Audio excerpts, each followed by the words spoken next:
Winter आते ही बहुत सारे ऐसे प्लांट्स हैं जो हम अपने गार्डन में ऐड कर सकते हैं। इनमें से कुछ के नाम हमने पहले आपको बताए हुए थे और पहली वाली वीडियो में हमने शेयर की है, और उसके बाद जो प्लांट्स हैं वो इसमें हम शेयर कर रहे हैं। तो सबसे पहले यहाँ पे डेंथस है।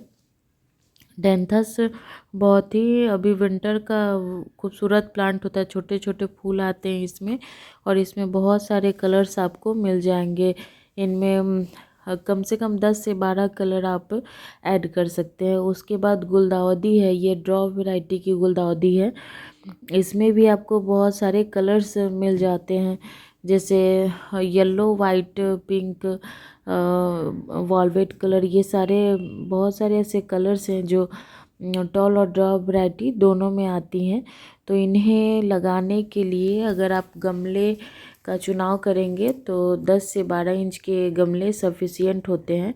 उससे भी छोटे 8 इंच के गमले में भी आप लगा सकते हैं, लेकिन उसमें फूल बहुत ज़्यादा नहीं आएंगे और पौधे का विकास भी उतने अच्छे से नहीं होगा जितने अच्छे से ये थोड़े से बड़े पॉट में रखने पे होते हैं। तो इस तरीके से हमने यहाँ पे वर्मी कंपोस्ट का इस्तेमाल किया हुआ है। वर्मी कंपोस्ट अभी जाड़े के लिए भी अच्छे होते हैं, और चाहे तो आप काऊ डंग का भी इस्तेमाल कर सकते हैं, गोट मैन्योर का भी इस्तेमाल कर सकते हैं। आपके पास किचन कंपोस्ट है उसे भी आप यूज़ कर सकते हैं। तो आपके पास जो भी अवेलेबल है अभी उन्हें आप दे सकते हैं। अगर आपके पास कोई भी कंपोस्ट नहीं है फिर भी आप प्लांट्स लगा लीजिए और उसके बाद में इन्हें आप कंपोस्ट देते रहिए। इससे कोई इसमें जल्दी नहीं है।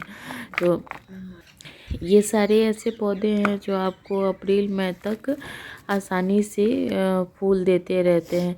और इसमें ऐसा है कि जैसे ये है डालिया का प्लांट है, और इसकी मिट्टी काफ़ी सख्त है, हार्ड मिट्टी है।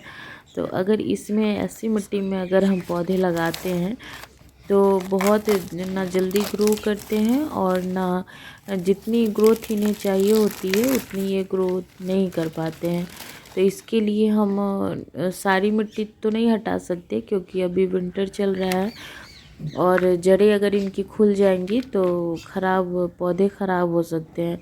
तो यहाँ पे हमने देखा है कि इसकी मिट्टी काफ़ी हार्ड है, तो इसे हम बाद में लगाएंगे, इसके लिए अलग मिट्टी प्रिपेयर करके। और ये तब तक हम गुलदाउदी के पौधे लगा रहे हैं। हिला क्यों रहे हो? ये पौधे आपको 3 से 4 बार ब्लूमिंग करते हैं। अगर एक बार इनके फूल बनकर स्पेंड हो जाए तो आप चाहें तो इन्हें दोबारा से इनकी पिंचिंग कर दीजिए, और फिर से ये फूल कलियां बनने लगते हैं।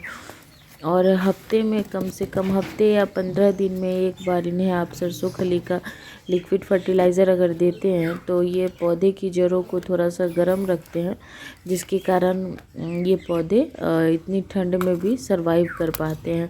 क्योंकि अब जनवरी और फरवरी में, लास्ट जनवरी तक अगर कुछ पौधे अगर बच गए तो वो सरवाइव कर जाएंगे, वरना अगर इस टाइम पे अगर ये पौधे जाड़े से या ज़्यादा ठंड से ख़राब हो जाते हैं तो फिर सरवाइव करना मुश्किल हो जाता है।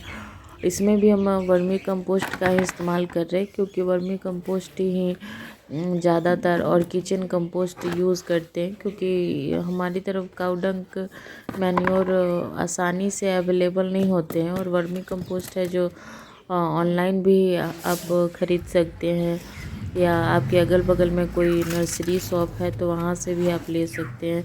इसीलिए ये सारी चीज़ें अवेलेबल होती हैं। तो ये जो भी गार्डनर्स हैं वो रखते ही हैं।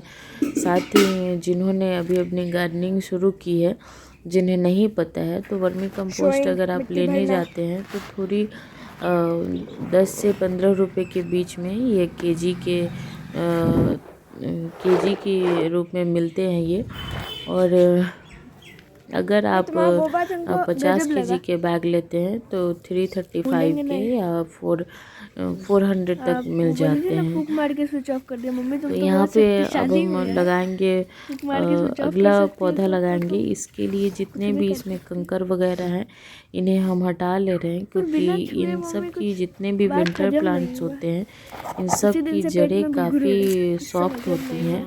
हार्डी प्लांट ये नहीं होते हैं, तो इन्हें हमें ऐसा ही मिट्टी देना चाहिए जो इनकी और पापा जड़ें मान भी सर्वाइव गए, कर वाह पाएँ, ये तो सबसे बड़ा बात है जो जड़ें सर्वाइव करेंगी तभी पौधे भी अच्छे तरीके से खेल पाएंगे या ग्रोथ कर पाएंगे। तो इसमें आपको 50% लीफ कंपोस्ट मिला हुआ है, जो गार्डन से ही लीफ जो निकलते हैं उसे ही हमने बनाया हुआ है, जिससे आप देख सकते हैं कि इसकी मिट्टी काफ़ी सॉफ्ट और भुरभुरी मिट्टी है। तो इसमें अगर हम डालिया के पौधे लगाते हैं तो ये आसानी से ग्रो कर जाएंगे। और अगर सख्त मिट्टी में अगर हम डालिया लगाते हैं तो ग्रो करेंगे, लेकिन फिर फ्लावर्स बड़े साइज़ के फ्लावर्स नहीं आ पाते हैं। इस तरीके से हमने डालिया के पौधे को भी रिपोर्ट कर दिया है। वो तो सबसे सुंदर और लग रहा है साथ ही साथ इसमें बहुत सारे विंटर के पौधे आते हैं, जैसे डॉग फ्लावर हो गए, पेंजी हो गए और अलाइज़म हो गए। ये सारे पौधे आपको आसानी से नर्सरीज़ वगैरह में मिल जाएंगे। अगर आपके आसपास कोई नर्सरी है या कटिंग से भी आप इन्हें लगा सकते हैं। ये सारे जैसे डैंथस है, इनकी छोटी भी कटिंग अगर आप लगाते हैं तो ये आसानी से आपके गार्डन में लग जाते हैं। और ये है कैलेंडुला का प्लांट है, ये भी आसानी से लग जाते हैं। साथ ही जाफरी गेंदे तो ये सबके गार्डन में खूबसूरती बिखेरते ही हैं। ये सबसे आसानी से लगने वाले पौधों में से एक है।